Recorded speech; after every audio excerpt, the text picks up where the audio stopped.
Hi all. I am really very sorry for losing my head in my last post. I'm a bit embarrassed, which is funny only because this is anonymous and the only person IRL that knows this is me is Sunny. I was in a bad place when I was typing. I'm doing a smidge better now, and when I started to write this, I was at a brewery and Sunny was on her way. She had to run some errands, as were some other friends. Sunny gave them the lowdown to come and cheer me up. Actually, I kind of laughed a bit when I hit post because it showed me the published post, but there was a thing on it. Sunny called it a flare, and it said XL, and when I asked her what that meant, she said it meant extra long, and I was like, damn, I'm copping shade from Automod bots now? LOL. But I guess you're here to hear how the video call went. The short is, not pretty. The long is, long. So per usual, here's my disclaimer. This will be novel with lots of info, but you get candy if you make it to the end. I'm an educator, and not above bribery, LMAO. Sorry, it's the beer, or at least that's my story, and I am sticking to it. So I logged onto the Zoom link. Mom sent everyone and sat on the couch next to Sunny. She wasn't in view at this point, so it just looked like I was on a couch with my dog. Mom was already logged in and waiting. Dad was logged in too, but his mic and camera were off. I noticed they were logged in separately immediately, since they usually log in together on one account and sit together on family video chats, unless Mom's work causes her to not be in town. She said she was glad I was logged in first and asked me how I was holding up. I was honest and said, "Not great," and she just nodded. I asked about her, and she smiled and said, "Not great," and it was my turn to nod. She said she thinks she's got an idea of all that happened and apologized for not checking in with me more when I was young.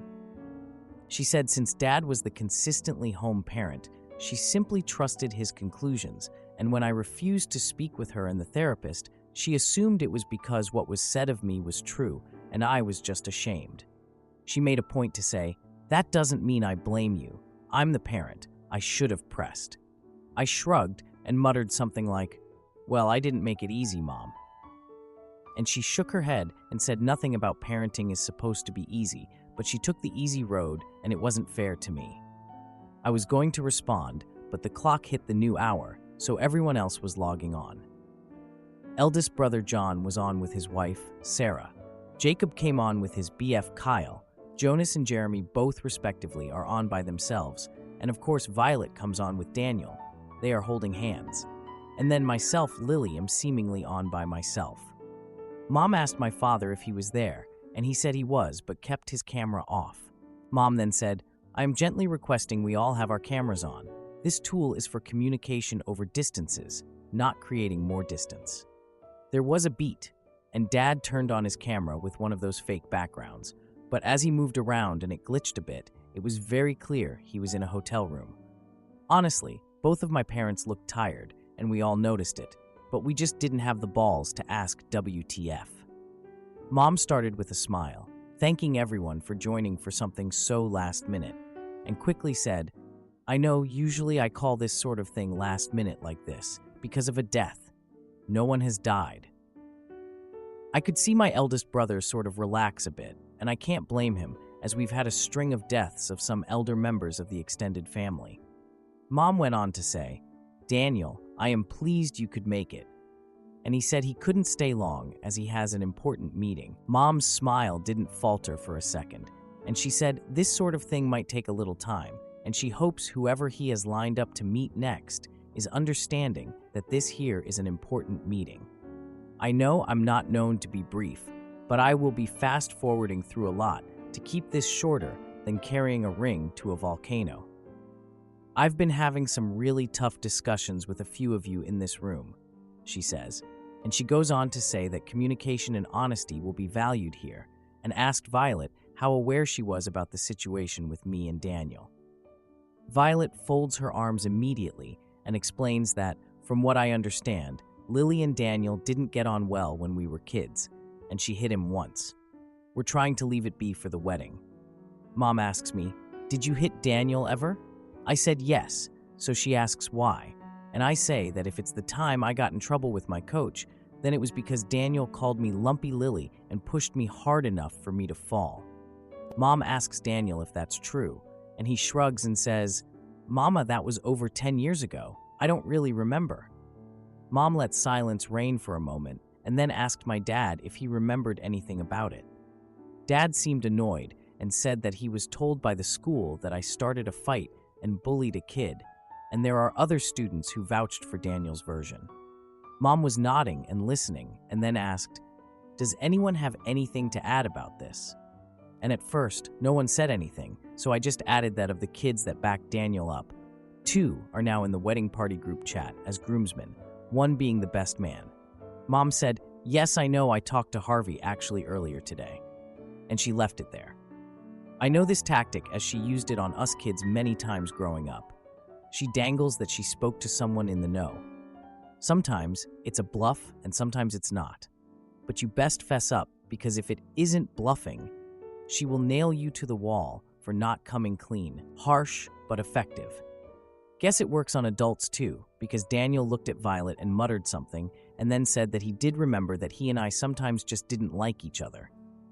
He said he didn't know why or where the problem started because his mother was sick at the time and his dad was never home because he was working so much. He then said to me, "So, sorry, Lily, if I ever did anything to upset you." Well, shoot started to hit the fan around there because Sunny started to say loudly, "No, no, no, no, no," and scooched next to me so she was visible. Then went her hailstorm, and she was honestly a force. She launched into it. This is a paraphrase from what I remember. I'm sorry, Mama Gardner, but you need to know. Either Daniel's memory is shoot or he's full of it. Daniel bullied Lily for as long as I can remember.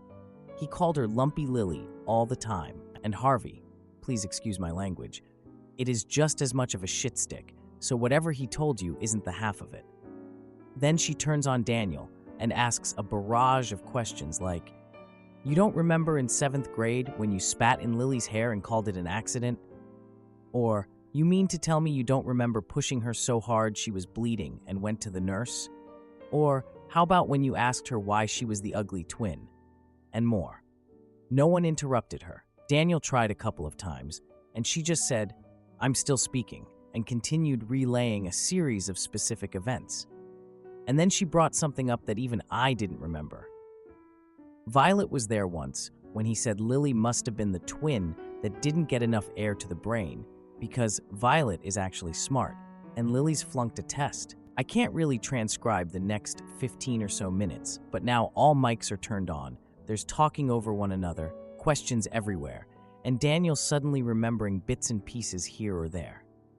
It did calm down because after a while, Mom, who was the host, used her dashboard and muted everyone but herself.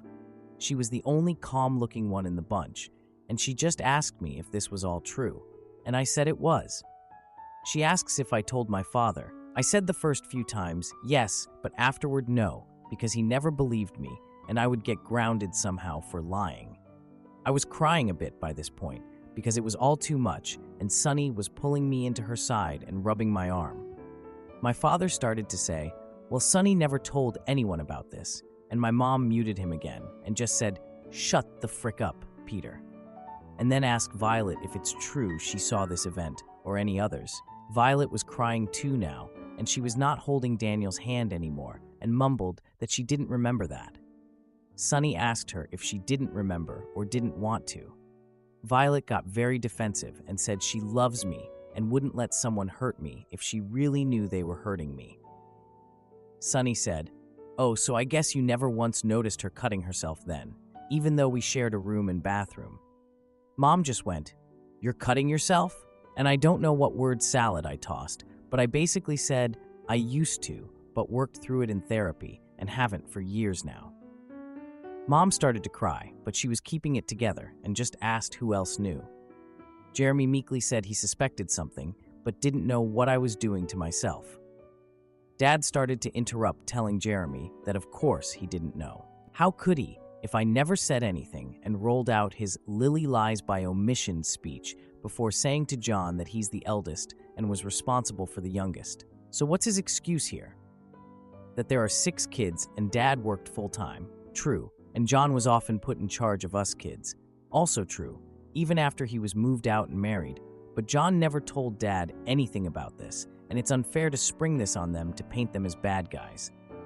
So John, how did you not know? And if you knew, why didn't you tell your mother or I? John was pissed, and even though Sarah was trying to calm him down, he said that I never mentioned any of this to him and never told him about hurting myself. Well, his exact words were that he didn't know I was trying to take the coward's way out and end myself. I couldn't take it anymore and just got off the couch to go into the bathroom and cry. So the rest is what Sunny told me. But note, please, we sometimes speak 2 other languages, and Sunny doesn't speak either, so some she couldn't really relay to me. They see me leave sobbing and can hear me leave the room. Sunny is glaring at them, trying to transfer all her rage into concentrated energy to somehow make Daniel or my father spontaneous combust so she can hoover their ashes, dump them in a toilet, and shoot on them. Those were her words, not mine. The whole Zoom room went quiet, and the 3 youngest brothers got on John for taking the tone with me and demonizing mental health struggles. Sunny, because I did say I didn't care how much she told them, disclosed that I cut myself all through high school, got so depressed that when I slept over her place, I would sometimes lie and say I've eaten when I hadn't to skip dinner rather than purge, and then I would cry myself to sleep. She named all of Daniel's friends who lied for him. Sarah suggested we all take a break since everyone is so upset, but Jonas was calm and said the only people who are getting upset here have the right to, because either they were harmed by all this or did the harm. John told him to shut up in my father's native language, and Jonas said something back, but Sunny didn't know the language, but from what I can guess, he probably told John to make him. Dad started ranting and scolding in his native language, and my brothers all shut up. And my mom asked Daniel to give them the room and go to his ever so important meeting, but he refused at first, saying he was in this family now too, to which my mom replied, "Do not push your incredible luck, babes, and log the frick off." Violet asked if she should stay on, and Mom told her no, as she should sit down with her man and have a discussion, and that Mom will call her later. Violet didn't argue, but she made a show of crying and just logged off. Mom asked Sunny if I was okay, and so she got up and checked on me and came back to them chatting about signs they might have missed. Sunny reported that I was all right and staying with her for a while. Mom thanked her and said to the others that she wants to be made crystal clear, no one is blameless here. John complained that Violet isn't getting this speech. Why did Mom not start scolding them all when Violet is the one who brought Daniel home? Mom said she will be dealing with that talk privately, that Violet is grown and can now make her choices fully informed. She asked Sunny to have me call when I am ready and to please keep an eye on me. Sunny told me that Mom asked Dad to stay on the line so they can talk, and John slammed his computer closed to log out, and the others simply looked sad. Sunny relayed all this to me once I'd showered, and she said to not forget to get dressed and screw the movie. I invited our friend group out to our favorite bar. Let's get the frick out of here.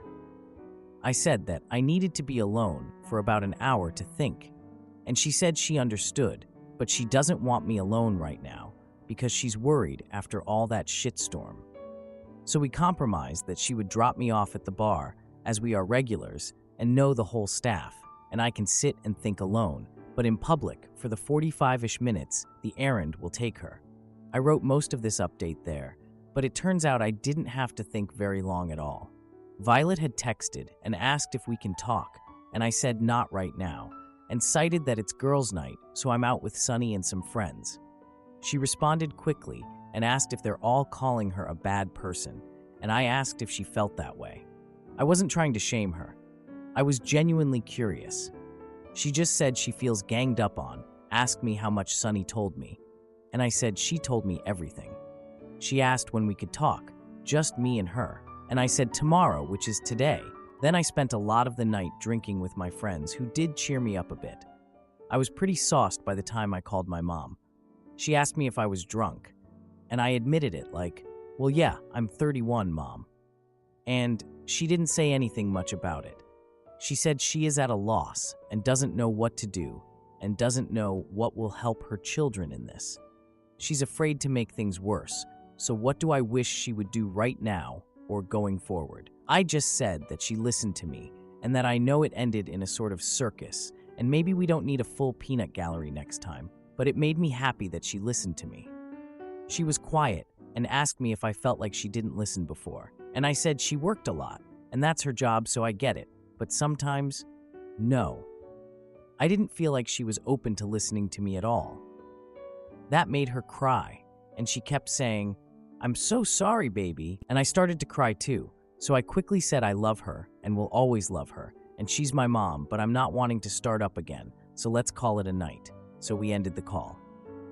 She did mention that if Vi hasn't already, she will be reaching out to me and said, "I want you both to listen to one another fully and really talk about this, and whatever choices you both make, you can make informed ones." I'll transcribe some of what I can about Violet's call this morning on my account. But if you're too fatigued by this point, I don't blame you, so the overview is, it didn't go well. Thanks for the kind words. Some of you really are incredible support. Some comments really made me cry. Some made me think. I see my therapist at lunch. I suspect we'll use the full time. I won't nonsense you. I don't feel better right now.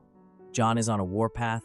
Da's ignoring me. The others are just apologizing, but they are just sorrying through it and seem to feel really sad. My family feels fractured, which is what I was trying to avoid, but I'd ache how much longer I would have been able to bear it all alone in secret. I should feel good, right? Like a weight has been lifted or whatever. Instead, I feel like I traded one weight for another. I hate hearing my mom cry. It breaks me into pieces. I hate feeling like my dad hates me. I hate that my sister blames me for all of this. I hate it all so much, and it's dawning on me that there is no path back to where things used to be. I know logically that this is a good thing, or will be eventually, but right now I am not ruled by logic. Sorry for the depressing ending, but I guess c'est la vie. Vi has chosen to go no contact with me for a few weeks. I never wanted that, but I can't make her choices for her. Now for the call with my sister. If you're here, you want to know the nitty-gritty of the call I had the morning after the Zoom call from Hades with my family. So here it is. I translated some of this because we sometimes switch in the languages my father speaks with his family, so some might sound a bit stilted and weird. I'm no linguist, but I did record it. I don't know what I wanted to come of that, but Sunny and some of you convinced me better safe than sorry. I hate that I can't trust my twin, but I frankly don't. On to it. Violet called right on time at 6 a.m. She had work, and were I not taking time off, I would too. I never told my family I was taking time off. I didn't want to further guilt anyone or make them feel blamed for my current state. We small talked a bit. She saw our niece the other day. My home state has lovely weather right now, anything and everything to avoid the elephant. Then she said, "Well, yesterday sucked." I laughed and said, "Fuck, it was the worst, but maybe for the best." She says, "You really think so?" Me, "No," or "I don't know. Not sure about it, really." Sister, you're not the only one getting blowback on this. I don't know how you want me to respond to that. That's what you're giving me right now? I tried to tell you privately, remember that? So you decide embarrassment is better? I didn't call a family meeting. You never told me. Nonsense, I did, more than once. Whatever you're about to say, you and I both know I tried. The cutting, you never told me. V, I didn't even try to hide it from you. That's not the same thing. Okay, so what do you want from me right now? What do you want me to say? Sorry would be nice. You first then. For what? I went on what I knew, what I was told. I never assumed anything. Are you really saying this right now? Do you even believe yourself? My wedding might be off now because you needed what? What did you want from this? I don't know. You don't know? So my relationship with Daniel, and Mom, by the way, casualties because you don't know? Crying. I wanted to not be the troubled one for 5 seconds, okay? I wanted the truth to come out. I wanted you to believe me. Oh, get off it. I get it. I'm the bad guy. Like you made Dad the bad guy and now they are divorcing. Is that what you wanted? What do you mean they're divorcing? Check our chat. Dad's not even home. That's not my fault. Nothing ever is now, is it? That isn't fair. We fight a lot, and I admit to saying some mean things just as much as she did, but then I ask her, "Did you know?" Daniel told me. When? When he got home. But he's not who he was. We were kids, Lily. She calls me a dumb nickname only she uses when she's upset. I was a kid too. How does he get a pass for lying so much? And especially to you, and making it look like he's taking moral high ground by burying a freaking hatchet he wielded. It's fricked up. It's all so fricked up now. I told him and I said he was a weenie for lying and for what he did, but his mom was sick. It wasn't personal. So what am I supposed to do? Sister, he's offered to apologize. Would that help, do you think? I don't respond, so she asks again, and I don't answer that time either. Sister, would it help if I apologized? Would you mean it? Sister, what do you mean would I mean it? For frick's sake, vey, I'm tired, I don't want to fight. I'm all out of fight. I've full up to here with fights. I can't defend my position anymore. I can't repeat the same shoot over and over and you not hear me. I'm done trying to convince you or anyone. I'm sorry. I'm so sorry. But I can't do this anymore. I'm so damn tired, and I break down. She stays on the line a while and then just hangs up. I've pulled myself together enough to make Sunny breakfast and see her off to work. So it's just me and the dog. So I think I will find a place with a patio and take my dog out for a spell and just take up some sunshine. Vi texted me just now the below. Listen, I'm sorry. This all is just too much. It's like I don't know you anymore. You hid a lot from me, and I am your twin. I should know everything there is to know about you, and you should know the same about me. When did this happen to us where we don't share anymore? Kay, I think I need some space from you. I'm sorry for hurting you. I really am, Lil. But this is freaking with my sanity, and I just can't deal with you and take care of myself and take care of the people I need to take care of. I'll unblock you in a couple weeks. I love you lots. Take care of yourself. Now for some comments. League Obvious 1747. Your sister is a grade A C. Me and my sister haven't gotten along since we were teens, but I'd still cut a fricker for ever making her cut herself. To be any decent human would seriously rethink anyone who bullied someone to that point. If it came out my hubby did that to another person, I'd make his life hell till he showed full and true remorse or divorced me, lol. I'm so sorry you are going through this. Thank God you have Sunny, your little protector. I imagine she's little, 'cause little people are surprising feisty. Then OP replied, I laughed so hard because, without giving away too many identifiers, she is indeed my little protector, lol. Eddie, a cruel world, Sunny is your actual sister, you know? Seriously, Violet only wants the title and to wield it when it suits her.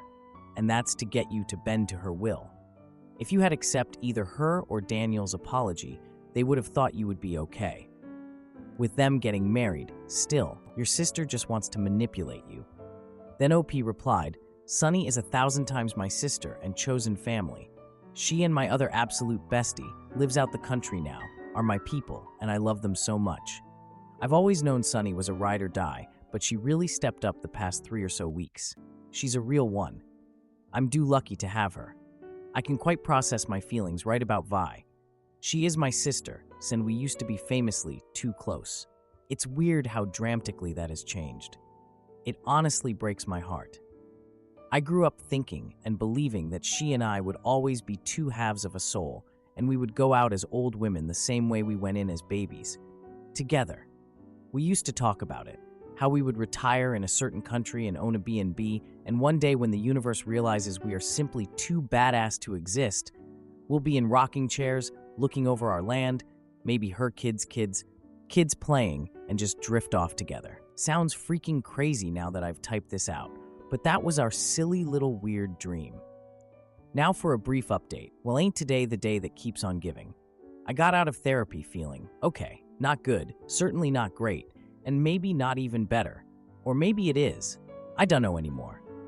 I'm glad I went because I really was just going to cancel and lay back down on Sunny's couch and hug my dog until I could sleep.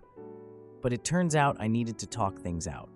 I preempting a lot by sending my therapist this entire account link, and I guess she's a fast reader.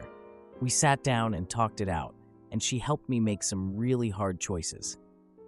I'm going LC with Dad and John specifically. How long is TBA? but the family group chat has been taken over by their weenie measuring contest and trying to figure out who is more to blame.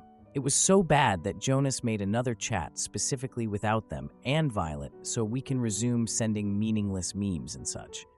My therapist helped me craft my texts to both of them.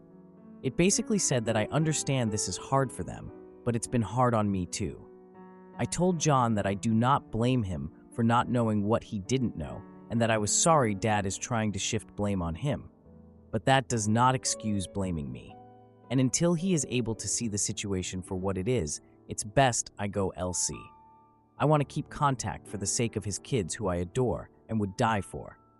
And that I care about him, and as I'm getting therapy, I hope he will too. I told Dad that John is not at fault. John is not my parent. I told Dad that now when I have negative thoughts, it's in his voice. His choice to say he won't be my dad may have been an empty threat in his mind, but the impact of that was massive. I need space away from him. I don't know for how long, but I can't find a healthy balance with him right now, and the way he treated me really hurts. I had no time to even block him. Dad shot back at me and asked if this is my precious daughter talking or if I am parroting my mom. I think what that means, but I can make a guess. I said no, it's Lily, a person he really never got to know. He said he won't accept that and that I am punishing him for not being close to me by not allowing him the chance to be close to me and shutting him out. He started to make demands. We call once a week. I visit more often. Things like that. I said no. He said then he will visit me. I said no. He said, you can't tell me what to do. That's not how that works. I said he won't be welcomed, and if he can't take LC for a time, then I will go no contact. This is my boundary and a hill I will die on, so he should think before he makes a decision. He called me callous and uncaring and hasn't replied anything else, so I blocked him for now. I did get to chat briefly with Jonas. He was crying a lot and saying he was sorry. He said he was wrapped up in his own drama and didn't dig deeper to find out what was going on with me, and now he feels like a worthless brother. I told him he isn't worthless. He's my big brother, and I love him to death. Now that everything is out in the open, we can confront it head on, one small step at a time. He then said, "You're not mad at me?" And I said I was before for a long time, but I had lumped him in with everyone. There was a time I was mad at the world. I don't miss the person that caused me to become. He said from now on, he will try to do better, and he was sorry about Dad's attitude. I'm glad I was able to talk with him. Jeremy is another story. He's just gone silent. No one has heard from him yet. If I know him the way I think I do, he's balling it all up inside and beating himself up. Out of my brothers, he's the deep feeler and the one I am closest to. He's protective, somewhat overly so. I would hazard a guess that he isn't very okay right now. Mom texted that she will check on him. I did reply and asked how she is, and she told me now is not the time to be concerned about her. It's time she be a mother, so she will see after her children. We all chimed in to say that she is actually amazing in her own way, and this alone didn't make her a bad mother. She only said that nevertheless, she has making up to do and hasn't much responded from there either. I wish I could say that I felt things, but I'm honestly so numb right now. I think I've cried as much as one human can, and the urge to cut was really loud in my head. Past tense. That wave passed finally, and I took a deep breath like I was holding one in for days. My therapist is really on board with me using Reddit. She said she likes how expressive I am when it's pretty anonymous, and maybe that's a way I can let things out. Guess I'm here to stay. She gave me homework on that front. Apparently, there are subs for the collective shitstorms that have become my life. I can post there or post right here just on my account. So frick it, I guess. Lastly, I am considering a leave of absence from work. I love what I do, but I really need time to process before I throw myself in a room of tiny humans with big feelings. I always try to show up and bring my A game for my kids, but right now, I'm a D game at best and a flunker at worst. I do have a lot of PTO, and I might use a chunk. Travel. Update my home. Go on weird misadventures with the dog. IDK. Haven't decided yet. If you're still reading, thanks for going on a sliver of my odd journey with me. For everyone who sent me sweet messages, sorry for not responding to all, but it's a lot, and I am still just so tired. I know the tiredness will give way to the grief again. I expect to cycle through some extremes for a while. I know not everyone is her biggest fan, but my mom has really been stepping up. She's paying for my therapy now and has joined Facebook, which for her, trust me, is a big deal, just to add all of us. She said she is going to therapy soon, starts next week, and offered to delve into savings if any of my siblings wish to start, and she will pay for the first 3 months for any of us. But for me, she says a year. It's a huge financial relief, and I am so grateful because now I can take up the emergency session option that wasn't covered by insurance and don't have to deal with the out-of-pocket bills for a while. I'm going to work on my homework. I'm sitting in a pub I like in my city, watching the rain and waiting for a late lunch date with another bestie. I guess I have to come up with a name for her eventually. Not now, though. I will try to end these depressing rants with a positive quote or thought from now on. This quote is actually from Sunny in response to a comment we read somewhere in my posts where someone said something about the axe forgetting but the tree remembers. Sunny said, "Funny thing about trees though, their roots are deep and they can heal, and so can you." Now for a few important comments. Rickenbach, I'm proud of how both you and your mother are handling it. Parenting has no manual and all parents make mistakes. Unfortunately, sometimes they have horrible consequences. The biggest sign of what kind of parent somebody is how they handle their mistakes. Your mother is handling her mistakes about as well as anybody could. She is holding herself accountable while using actions and not just words to show that. I believe having the extra support with more of your family knowing the truth will only help you in the long run. Use their support. It will strengthen you and your relationships with your mother and your close brothers. When OP was asked if they were scared of their mom hearing the truth, they said, "I've always been really scared of mom hearing the truth. I think because I figured she would react like dad. I'm glad I was wrong. As much as I miss my dad, I hate to admit it, but I am really enjoying mom's unsplit attention and care. That feels selfish, and I do feel bad, but that doesn't make it untrue." Rickenbach, don't feel bad. Your mother giving you that attention and support helps her too. Most mothers desire to support and protect their children. As a mother myself, I can tell you, if I found out the same things about my children, I would do everything in my power to help my children. Not just for them, but for me as well. Don't feel selfish about your mother's attention. It's healing both of you. Am I the idiot for confronting my foster dad's girlfriend after she called me lazy and useless? I'm 20, male, and I was a former foster kid. I was never adopted before I aged out, but I was placed with Joe when I was 10, and we were long-term matched by the time I was 14. Joe's the only real family I've ever had, and I consider him my dad, even though the whole adoption thing never happened. When I first moved in with Joe, he was married, but his wife passed away suddenly when I was 12. That was tough on both of us, but we managed to get through it together. Now, Joe's been dating his current girlfriend, Sarah, for about 2 years. She didn't come over much, and when she did, it was pretty brief. But 3 weeks ago, she moved into our house because she lost her job and couldn't afford rent anymore. I don't know if she was always like this, or if moving in has brought out a different side of her. But Sarah's been acting really strange. Whenever Joe isn't around, she completely ignores me, like won't even look at me when I speak, won't answer questions, nothing. At first, I thought it might be some kind of anxiety thing, but now it started getting worse. For example, when Joe's at work and I'm in the lounge watching a movie, she'll come in and start blasting TikToks on her phone or playing music, totally disregarding the fact that I'm there. When I ask her to turn it down, she just flat out ignores me. And it's not just the ignoring that's the problem. She started saying some pretty nasty stuff about me too. She's FaceTimed her friend while I was in the room and talked about how lazy I am and how I don't contribute anything to the household. Yesterday, I was sitting on the sofa watching the new Deadpool movie when she came and sat across from me, FaceTiming her friend again. She started talking about how she and Joe are trying for a baby and how excited they are because neither of them have had children before. Those exact words. It felt like a slap in the face. I know Joe wouldn't have said something like that because he considers me his son. So either she's making it up or I don't even know what. I haven't told Joe about the things she's been saying to her friend because I don't want to mess up his first real relationship since his wife died. But this situation is seriously eating me up inside.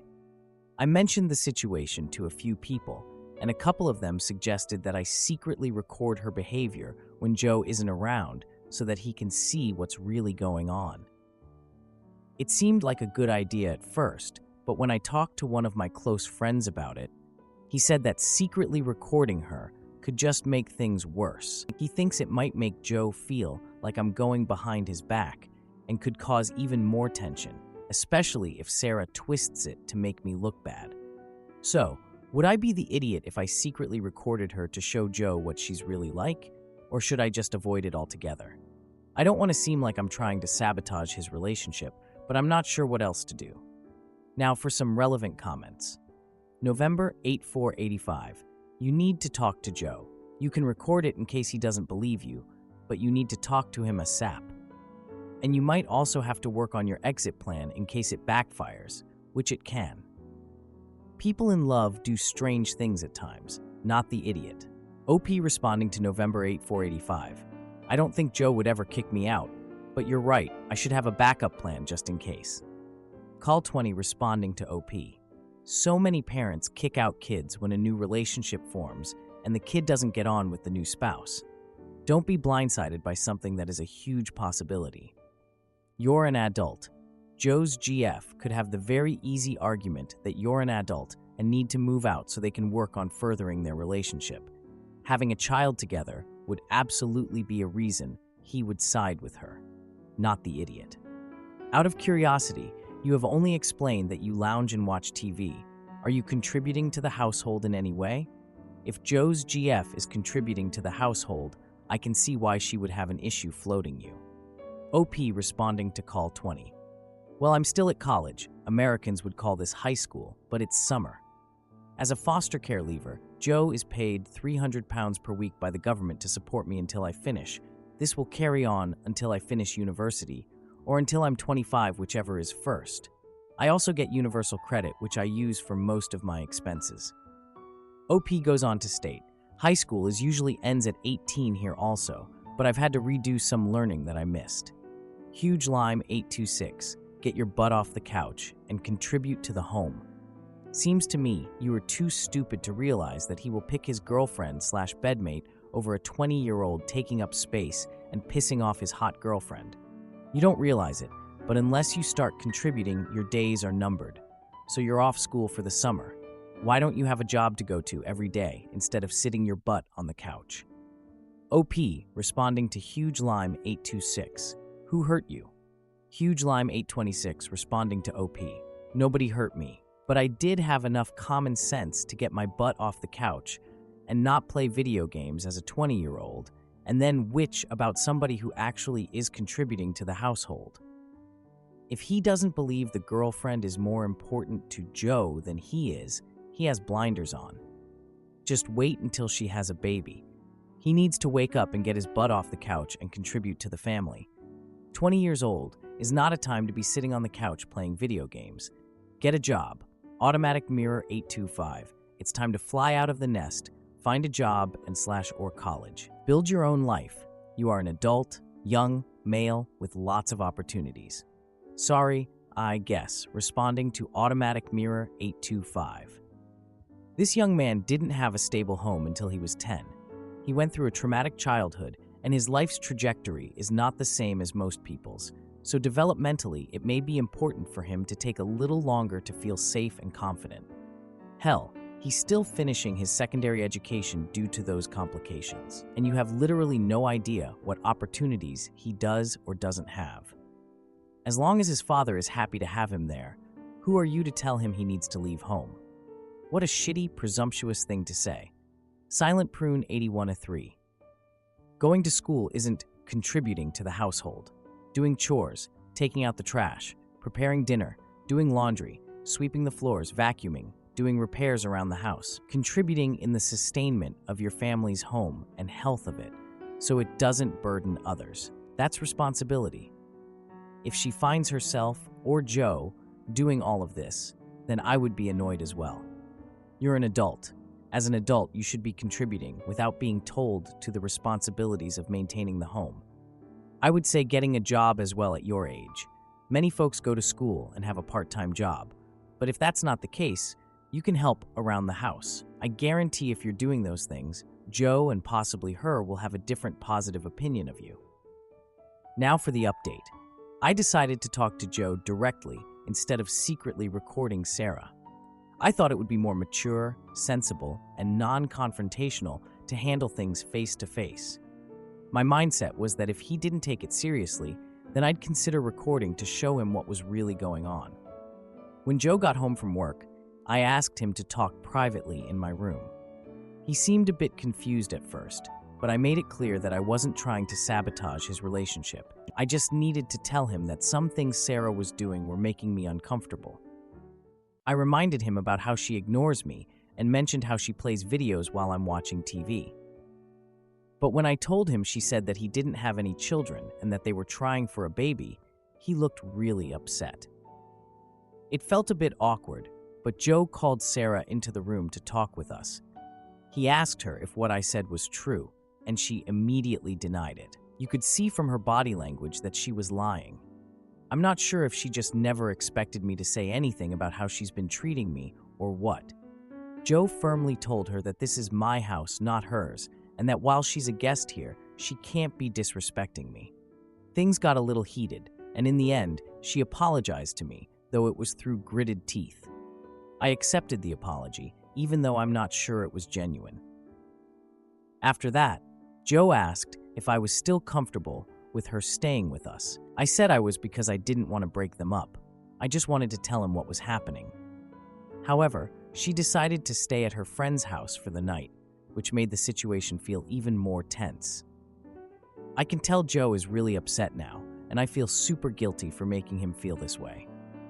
He insists it's not my fault, and we ended up having kebabs for tea, but even so, I can't shake the feeling that I've caused a huge fight between them.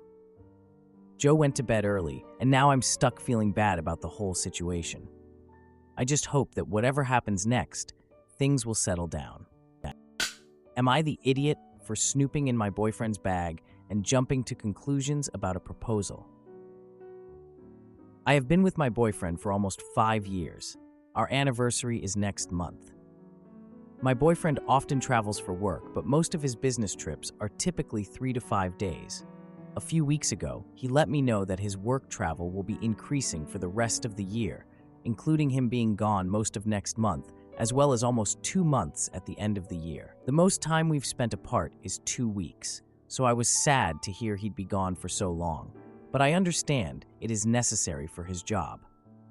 We went out of town together this past weekend before his business trip, and he prepped his belongings so that he wouldn't have to repack before heading back out for work this morning.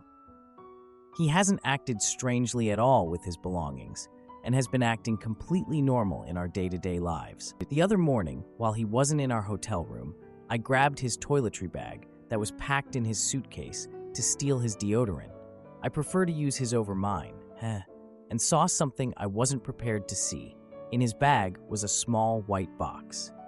I was still half asleep when I grabbed the deodorant, so at the moment I didn't give it a second thought. But later on I realized what I saw and thought to myself, did I dream that, or was that actually what I thought it was? So unless this man has a whole secret life that I know nothing about, unlikely, I may soon become a fiancé. I can't tell anyone about this because I don't want anyone to know that I ruined my own surprise over some deodorant. I will update if I was right, otherwise we'll be having a whole other conversation. LOL. Now for a few comments. Reddit crazy coming in hot. He has a whole other life/girlfriend, and the days he isn't with you, he is with her. So let's see if she gets the ring you do, or you both do. Hopefully, that is totally a joke, and you have a beautiful life with him. Then OP replied, I would have thought my multiple personalities would have been enough to keep him invested. Ha! Another commenter said, so now the poor guy has to buy 3 rings. OP replied, maybe if he has another girlfriend, then we can all share the ring, like Sisterhood of the Traveling Pants. We'll just mail it back and forth. Another commenter asked, do you have the ring and the husband at the same time, or do they alternate? OP replied, that's a good question. I guess the easiest option would be to have them both at the same time. Another commenter said, well, did you peek into the little white box? Because not to ruin it, but I definitely thought I saw a ring box once, and it turned out to be earrings.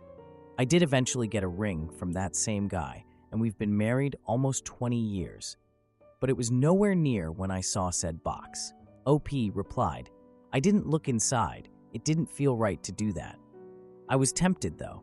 Maybe it is a necklace, maybe it's a ring, maybe it's just a really cool rock. I wouldn't be upset at a really cool rock now that I think about it. Earrings would be out of the question since I wear gauges. So happy to hear you eventually got that ring. Almost 20 years is beautiful.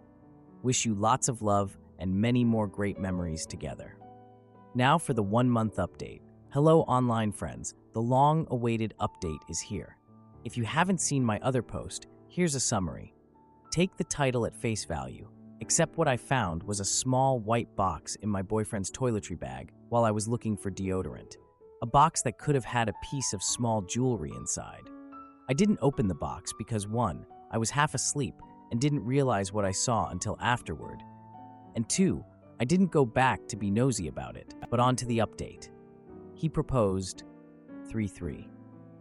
He had originally planned on proposing during that trip since we were traveling with our photographer friend, completely unrelated trip, so I wouldn't have expected it either way. But my best friend had pointed out that my nails weren't done, shout out to her, but I also wouldn't have cared either way, so he decided to hold off. As I had mentioned, he was going to be away for work for a total of about a month, so as some had warned, there is no side chick, although if that ever changes, I'll let y'all know, LOL. He was traveling with the ring since we had a couple of small getaways planned in between his work schedule, and he ended up proposing the next weekend while we were completely alone, and it was perfect. I'm a strong believer in the universe and everything happening for a reason. The ring is beautiful, and I could not be happier. I even found the perfect rock during this trip that I will cherish forever. Thank you all for the kind comments and encouragements. This man treats me like a princess, and I am so very excited to spend the rest of our lives together. He is truly something special, and I plan to give him the world for the rest of my days. 3. So happy I could give you all a positive update. As some had mentioned, it felt like a breath of fresh air to read a lighthearted story on here. Now for a few comments. I love a happy ending, and I also believe the universe works the way it wants, even if we don't know why. Congratulations to y'all.